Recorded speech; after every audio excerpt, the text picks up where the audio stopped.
Olá, boa noite, meus caros alunos. Vou falar aqui um pouco a respeito de transferência de calor, né, dentro da área agora de convecção de calor, tá? Bom, quando a gente está falando de transferência de calor, especificamente a parte, né, do mecanismo de convecção, né, especificamente, né? Então, assim, a transferência de calor por convecção, né, ela se refere, no caso, à transferência de energia, né, que ela ocorre entre uma superfície e um fluido que está em movimento, né? No caso, quando essas temperaturas elas são diferentes, né? O modo de transferência de calor, no caso, né, especificamente por convecção, ela vai consistir aí de dois mecanismos que operam, né, simultaneamente, né? No caso, o primeiro, né, mecanismo é a energia transferida devido ao movimento, né, molecular, chamado de condução de calor.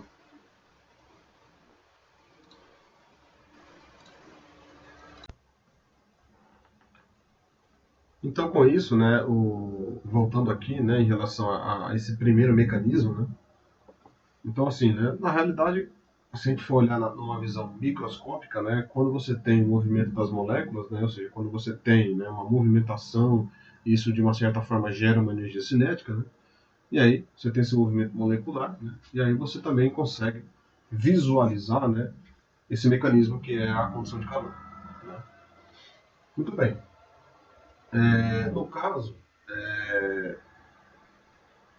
você também consegue ver um outro mecanismo, né, pelo movimento macroscópico, né, no caso de parcelas de fluido, né, onde você consegue visualizar um grande número de moléculas, tá, que se movimentam em virtude de uma força externa sendo estabelecida.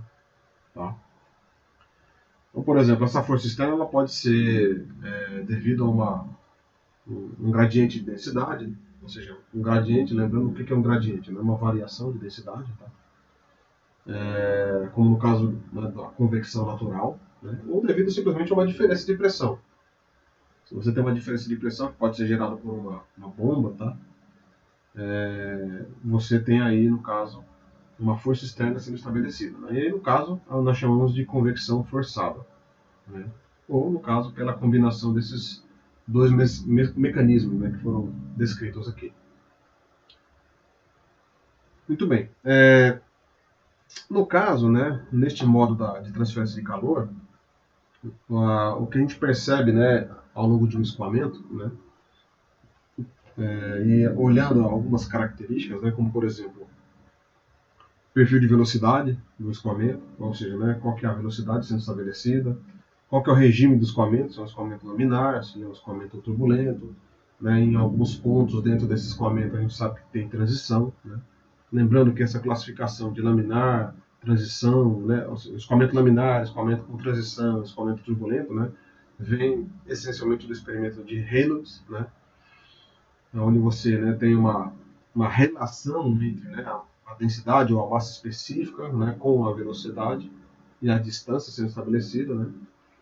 Ou seja, você tem uma relação com a viscosidade, tá? Com a definição clássica lá de número de Reynolds, tá? Então, quando você tem esse tipo de característica, né, a gente percebe que essas características elas vão afetar realmente, né, nessas taxas de transferência de calor. Então, assim, visualizando na prática, né, esses modos de convecção, né, ou seja, convecção natural, convecção forçada, elas podem existir, né, simultaneamente. Né? E quando isso acontece, tem um outro cara que nós chamamos de convecção mista. Tá? Ou seja, né, resumindo, você tem uma convecção que é natural, tá? Uma convecção que é forçada, né, e uma convecção mista, que no caso é a junção desses dois caras aí. Tá legal? Muito bem. No caso da equação da convecção, é uma equação que representa a transferência de calor, né, independente do qual é o processo, correto? Se é um processo né, os processos que foram descritos como forçada, natural ou mista, né? E também ela é conhecida como a lei de resfriamento de Newton.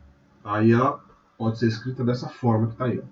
Então tem o Q, né, que vai ser igual a H barra. Né? No caso, esse H barra, ou H simplesmente, né, é um coeficiente médio, né, de transferência de energia por convecção. é um valor estabelecido, né? Multiplicado pelo A, que no caso aí é a área, tá certo? Que vai ser aí, né, uma multiplicação entre parênteses aí, TS menos T infinito, né? Onde TS, né, é a temperatura, né, de superfície, né? Lembrando que pode ser graus Celsius ou Kelvin, simplesmente, ou simplesmente temperatura Kelvin, né? Então vai ser a temperatura da superfície menos a temperatura do fluido em volta da superfície. Então, por isso que ele está dizendo como T infinito, né? Ou seja, né, é alguma coisa a montante ou a jusante em relação ao escoamento, tá? Ou seja, numa distância aí estabelecida, quando você olha para uma condição de contorno, né, dentro do domínio. Então, veja, uma equação simples, tá? Q é igual a H barra vezes A, que multiplica T menos T infinito, tá?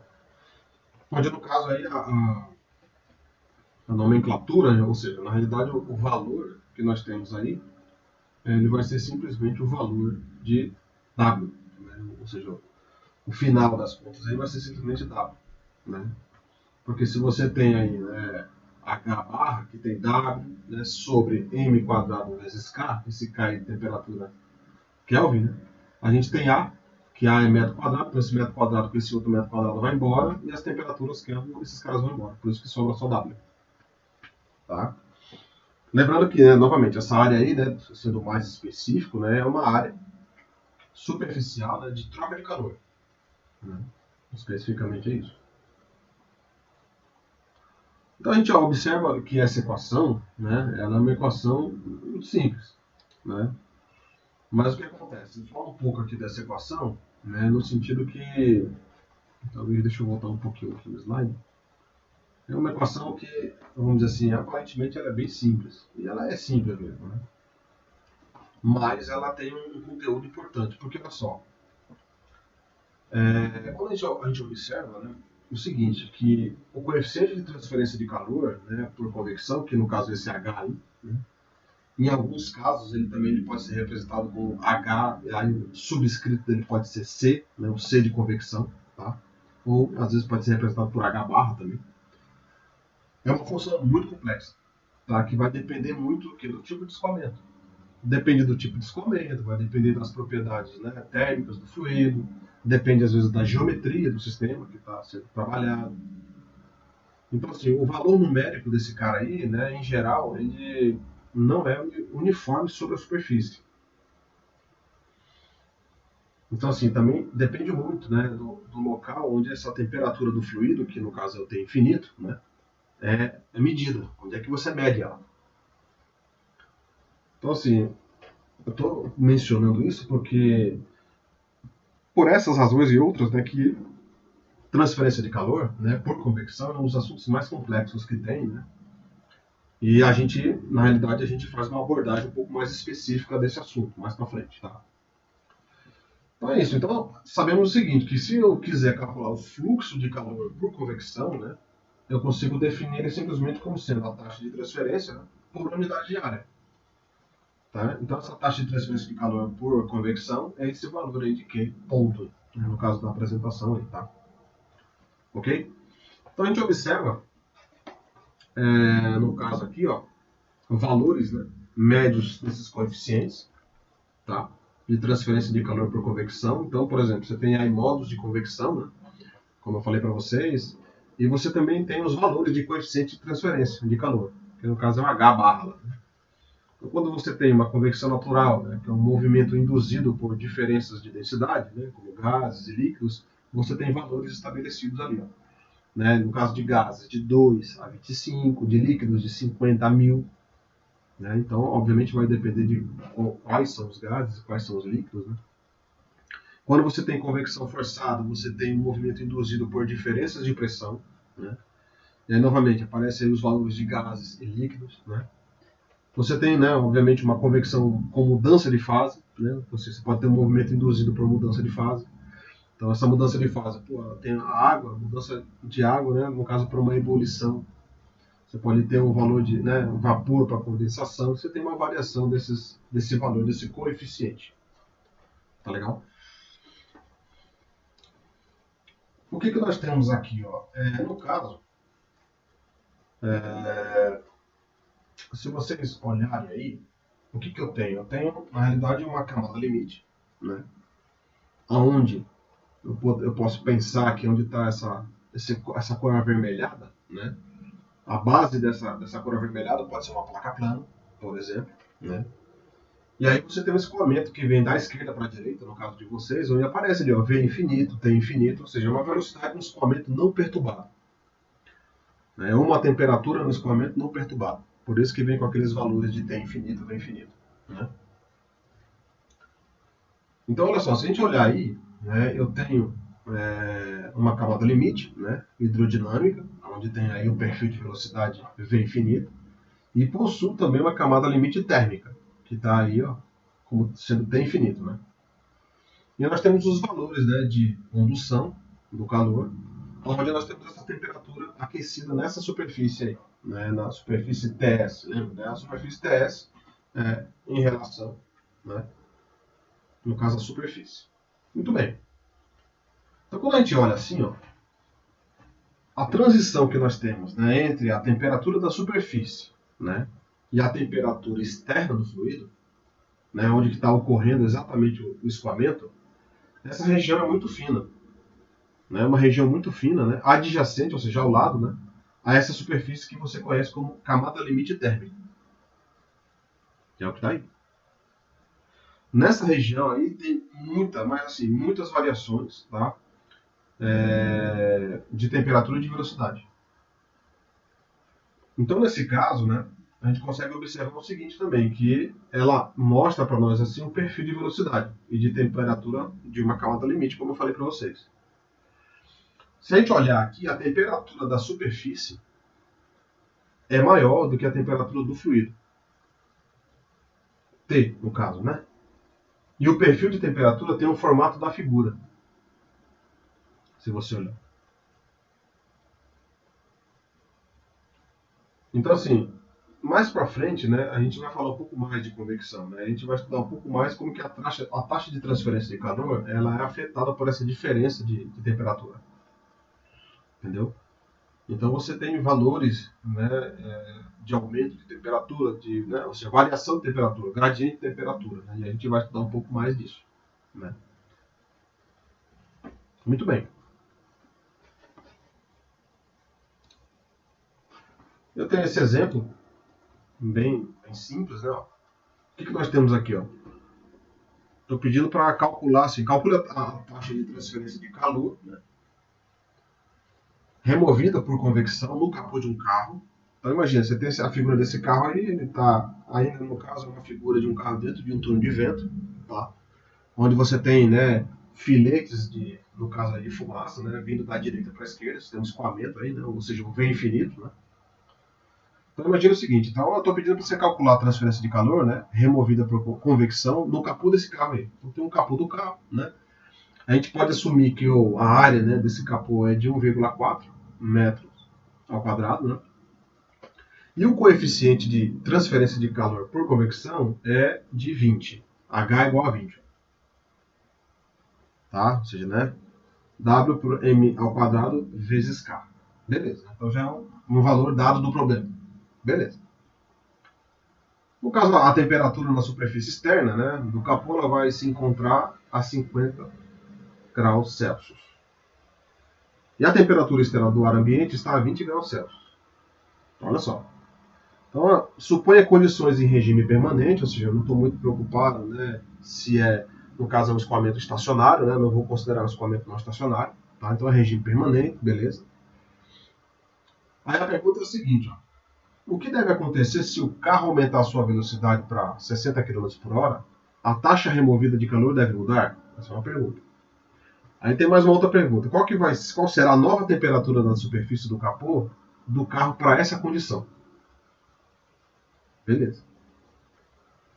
Então a gente olhar aí o que acontece. Né? Você tem um cara, né, com essas condições, né, onde você tem, né, o carro, a temperatura, né, externa do capô está a 50 graus Celsius e a temperatura externa está a 20. Né? Quando o carro aumentar a sua velocidade para 60, o que vai acontecer? Né? E, obviamente, depois considerar quanto que vai ser a temperatura desse carro. Muito bem. Bom, a solução é, né, o aumento da velocidade, né, o coeficiente de transferência por convecção, ele deve aumentar, né, significativamente. Além disso, ele vai também o quê? Aumentar a taxa de remoção de calor por convecção. Né? Então, assim, se a gente colocar isso na fórmula, né, então o valor de H, né, HC, o valor de H é 20, né, o valor da área é de 1,4, né, a minha temperatura, ou seja, da superfície, no caso do capô, né, é ali de 50 graus Celsius, né, e a temperatura, né, vamos dizer assim, que vem do escoamento livre ou perturbado, a temperatura é 20 graus, né, a temperatura menor. Quando você coloca isso na equação, a conta é bem simples, não tem nada de complicada, ele vai te dar um valor aí, tá certo? Ele vai te dar um valor de Q, né? Onde Q, na realidade, né, vai ser simplesmente, né, a taxa de transferência de calor, né, que deu 840 aí. Tá certo? Excelente. Como é que eu faço para calcular o fluxo de calor? Bom, lembra que eu falei, né, que no caso, para você calcular o fluxo de calor por convecção, isso é simplesmente o que? A relação entre a taxa de transferência de calor em relação à área.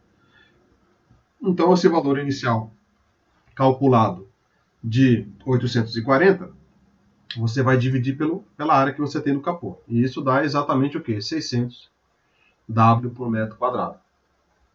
Né? Esse é o valor aí do fluxo de calor.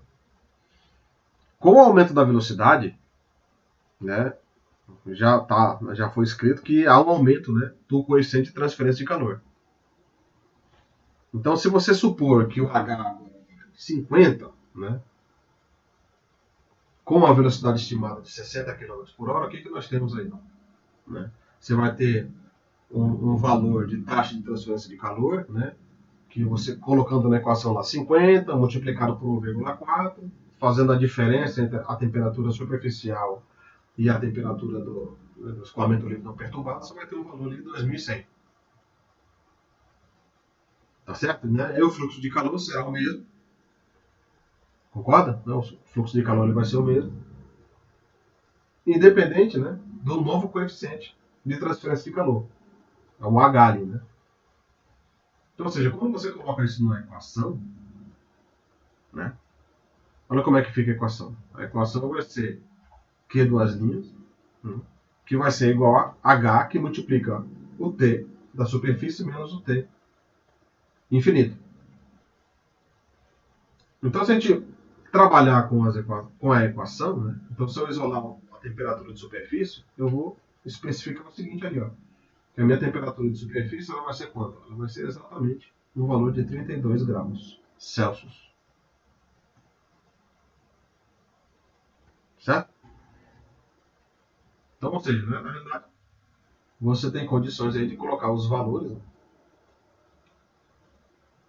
e encontrar aí exatamente, né, a nova temperatura. Ok? Então, essencialmente, esse é o conceito de convecção. Tá? Então, eu vou fazer mais alguns exercícios com vocês. Né?